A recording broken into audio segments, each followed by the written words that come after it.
कल्पना कीजिए, हमारे शरीर की हर कोशिका के अंदर एक ऐसी किताब मौजूद है जिसमें पूरे शरीर को चलाने बनाने के इंस्ट्रक्शंस लिखी हैं। इस किताब का नाम है डीएनए। लेकिन कहानी सिर्फ इतनी नहीं है कि डीएनए में क्या लिखा है। कहानी यह भी है कि डीएनए उस किताब को सेल के अंदर किस तरह मोड़कर और व्यवस्थित करके रखता है। और अब वैज्ञानिकों ने पता लगाया है कि दिल के विकास के दौरान डीएनए की यही 3D फोल्डिंग अगर बिगड़ जाए तो जन्मजात हृदय दोष यानी कॉन्जेनिटल हार्ट डिफेक्ट्स का खतरा बढ़ सकता है।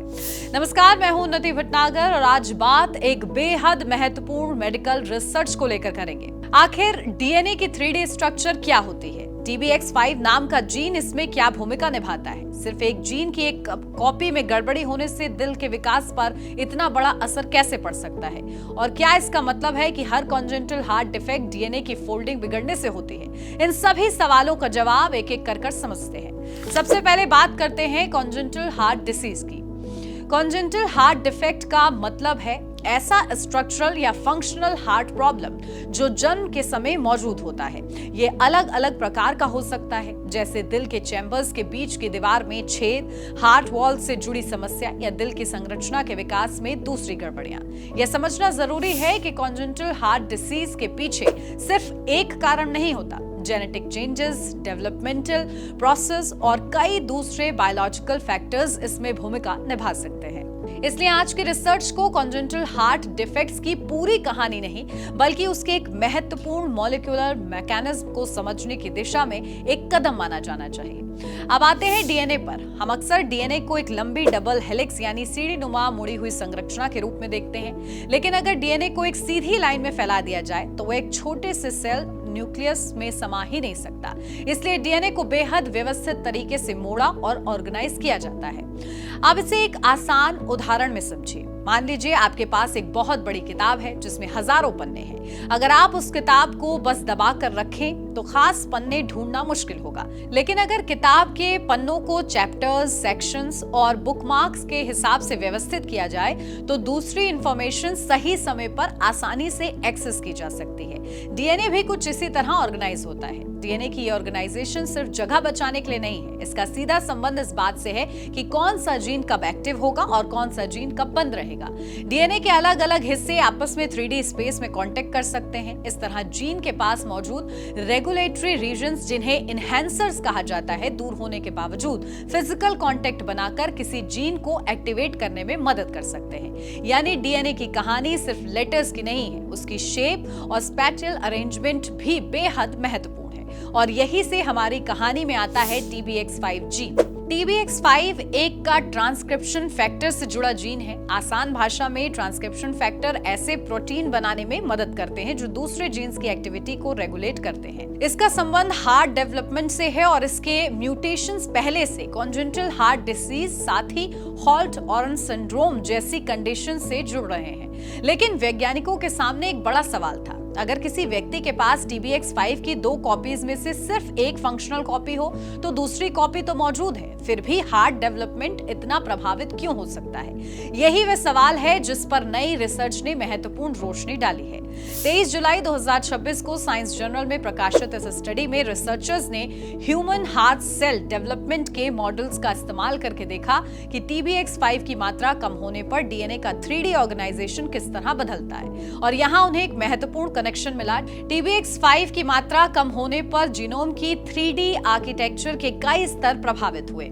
रिसर्चर्स ने कंपार्टमेंट्स जिसे डीएनए के बड़े ऑर्गेनाइजेशंस रीजन समझ सकते हैं, TADS यानी टोपोलॉजिकल एसोसिएटिंग डोमेन्स, और क्रोमेटिन लूप्स में बदलाव देखे। खास तौर पर वे डीएनए रीजन्स जो सामान्य तौर पर TBX5 से जुड़े रहते हैं, कम TBX5 स्थिति में ज्यादा सेंसिटिव दिखाई दिए। अब TAD और क्रोमेटिन लूप जैसे शब्द सुनकर घबराइए मत। इसे भी आसान उदाहरण में समझते हैं। मान लीजिए डीएनए एक बहुत बड़ा शहर है, उस शहर में अलग अलग इलाके हैं।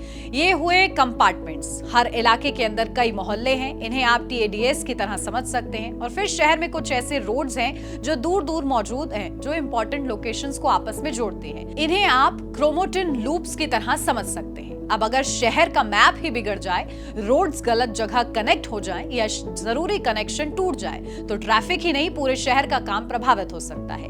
डीएनए के मामले में भी कुछ ऐसा ही है। अगर डीएनए का 3D ऑर्गेनाइजेशन बिगड़ता है तो रेगुलेटरी एलिमेंट्स और जीन्स के बीच जरूरी कॉन्टेक्ट्स प्रभावित हो सकते हैं। नतीजा यह हो सकता है कि हार्ट डेवलपमेंट के लिए जरूरी जीन सही समय और सही सेल में ठीक तरह से एक्टिवेट ना हो, और यही इस रिसर्च का सबसे महत्वपूर्ण हिस्सा है। रिसर्चर्स ने पाया है कि TBX5 की मात्रा लगभग आधी होने पर डीएनए ऑर्गेनाइजेशन में बड़े बदलाव आ सकते हैं। एक संभावित मैकेनिज्म यह सामने आया है कि TBX5 बाउंड इनहेंसर रीजन्स पर कोहेसिन की बिंडिंग भी कम हो सकती है। कोहेसिन एक प्रोटीन कॉम्प्लेक्स है जो डीएनए के ऑर्गेनाइजेशन और लूपिंग में महत्वपूर्ण भूमिका निभाता है। इससे क्रोमेटिन लूप्स के बनने या बनाए रखने की प्रक्रिया प्रभावित हो सकती है। ओमिक्स डीआई तो एक तरफ TBX5 की मात्रा कम हुई, दूसरी तरफ डीएनए की 3D ऑर्गेनाइजेशन प्रभावित हुई, और इसके साथ हार्ट डेवलपमेंट से जुड़े जीन रेगुलेशन नेटवर्क्स भी प्रभावित हो सकते हैं। यानी यहाँ म्यूटेशन से सीधे दिल खराब नहीं हो रहा है, बीच में एक पूरी बायोलॉजिकल चेन है। TBX5 की मात्रा कम हुई, डीएनए की 3D ऑर्गेनाइजेशन बदली, जीन्स के रेगुलेटरी कॉन्टेक्ट्स प्रभावित हुए, हार्ट डेवलपमेंट से जुड़े जीन प्रोग्राम्स में गड़बड़ी हो सकती है, कॉन्जेनिटल हार्ट डिफेक्ट्स का रास्ता बन सकता है।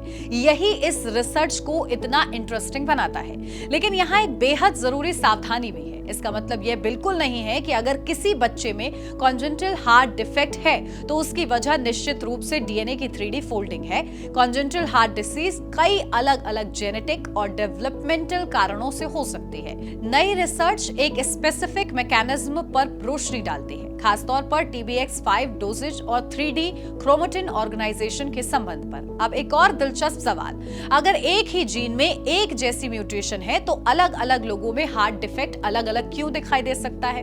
इस रिसर्च ने यहाँ भी एक संभावित एक्सप्लेनेशन दिया है। रिसर्चर्स ने इंडिविजुअल सेल्स को करीब से देखा और पाया कि सभी हार्ट सेल्स TBX5 की कमी पर एक जैसे रिस्पॉन्स नहीं देते हैं। अलग अलग सेल टाइप्स में रिस्पॉन्स अलग हो सकता है और एक ही तरह के सेल्स के बीच भी वेरिएशन देखा गया। मेडिकल एक्सप्रेस इसका मतलब यह हो सकता है कि एक ही जेनेटिक चेंज का असर हर सेल पर एक जैसा नहीं होता। इसे फिर एक उदाहरण से समझिए।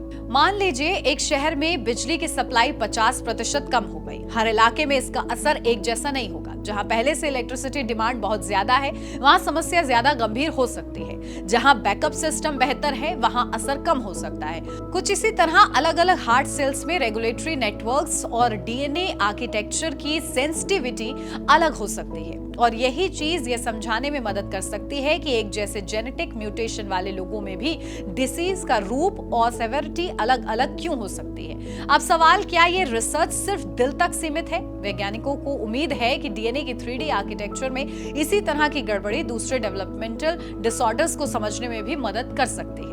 रिसर्चर्स ने इसे एक ब्रॉडर मैकेनिज्म के रूप में देखने की संभावना जताई है, लेकिन इसके लिए अभी और रिसर्च की जरूरत है। यानी अभी ये कहना जल्दबाजी होगी कि हर बर्थ डिफेक्ट इसी मैकेनिज्म से होता है। इस स्टडी की एक और महत्वपूर्ण बात है, इससे हमें जेनेटिक्स को देखने का नजरिया बदलता हुआ दिखाई देता है। पहले जब हम जेनेटिक डिसीज की बात करते थे तो हमारा ध्यान अक्सर डीएनए सीक्वेंस पर होता था, कौन सा लेटर बदला, कौन सा जीन म्यूट हुआ। लेकिन अब साइंटिस्ट यह भी देख रहे हैं कि डीएनए सेल के अंदर किस तरह अरेंज्ड है, कौन से रीजन्स एक दूसरे के कांटेक्ट में है, और जीन्स तक रेगुलेटरी इंस्ट्रक्शन किस तरह पहुंच रही है। यानी सवाल अब सिर्फ यह नहीं है कि डीएनए में क्या लिखा है, सवाल यह भी है कि डीएनए को 3D स्पेस में कैसे व्यवस्थित किया गया है, और यही 3D जीनोम रिसर्च का बड़ा मतलब है। हालांकि अभी इस डिस्कवरी को किसी तत्काल ट्रीटमेंट या क्लिनिक टेस्ट के रूप में नहीं देखा जाना चाहिए। यह मुख्य रूप से डिसीज मैकेनिज्म्स को समझने वाली बेसिक बायोमेडिकल रिसर्च है। आगे रिसर्चर्स ये जानना चाहते हैं कि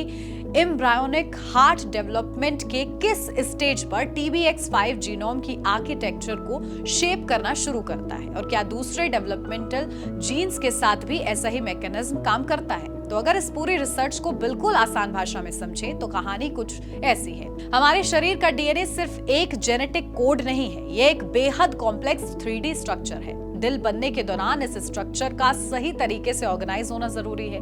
TBX5 नाम का एक महत्वपूर्ण रेगुलेटरी प्रोटीन इस ऑर्गेनाइजेशन में भूमिका निभाता है। अगर TBX5 की मात्रा कम हो जाए तो डीएनए के कुछ जरूरी 3D कॉन्टेक्ट्स और लूप्स प्रभावित हो सकते हैं। इससे हार्ट डेवलपमेंट से जुड़े जीन्स की एक्टिविटी बिगड़ सकती है, और कुछ परिस्थितियों में कॉन्जेनिटल हार्ट डिफेक्ट्स का कारण बनने वाले बायोलॉजिकल प्रक्रिया शुरू हो सकती है। लेकिन सबसे महत्वपूर्ण बात फिर से ये कि कॉन्जेनिटल हार्ट डिफेक्ट्स का अकेला कारण नहीं है, ये रिसर्च हमें बीमारी के एक ऐसे मैकेनिज्म को समझने में मदद करती है जो पहले पूरी तरह स्पष्ट नहीं था, और शायद भविष्य में यही समझ वैज्ञानिकों को ये पता लगाने में मदद करे कि किसी जेनेटिक चेंज का अगर असर किसी व्यक्ति में इतना अलग क्यों होता है, कौन सी सेल्स ज्यादा वल्नरेबल होती हैं और डेवलपमेंटल डिसीज के लिए नए डायग्नोस्टिक या फिर थेराप्यूटिक अप्रोचेस कहां खोजे जा सकते हैं। तो डीएनए की यह कहानी हमें एक बेहद महत्वपूर्ण बात सिखाती है। जीन्स में सिर्फ इंफॉर्मेशन नहीं होती, इस इंफॉर्मेशन का सही समय पर सही जगह और सही तरीके से इस्तेमाल होना भी उतना ही जरूरी है। और दिल के विकास के मामले में डीएनए की ये 3D आर्किटेक्चर शायद इस इनविजिबल ब्लूप्रिंट का हिस्सा है, जिसे वैज्ञानिक अब पहले से कहीं ज्यादा करीब से देख पा रहे हैं। यही वजह है कि ये रिसर्च सिर्फ कॉन्जेनिटल हार्ट डिफेक्ट्स को समझने के लिए महत्वपूर्ण नहीं है, बल्कि आने वाले समय में जेनेटिक और डेवलपमेंटल डिसीजेस को समझने की पूरी अप्रोच को बदलने की क्षमता भी रखती है। अगर आपको साइंस और हेल्थ से जुड़ी ऐसी रिसर्च आसान भाषा में समझना पसंद है तो इस वीडियो को शेयर जरूर कीजिए, क्योंकि विज्ञान के सबसे मुश्किल कहानी को हम आपको आसान भाषा में समझाएंगे।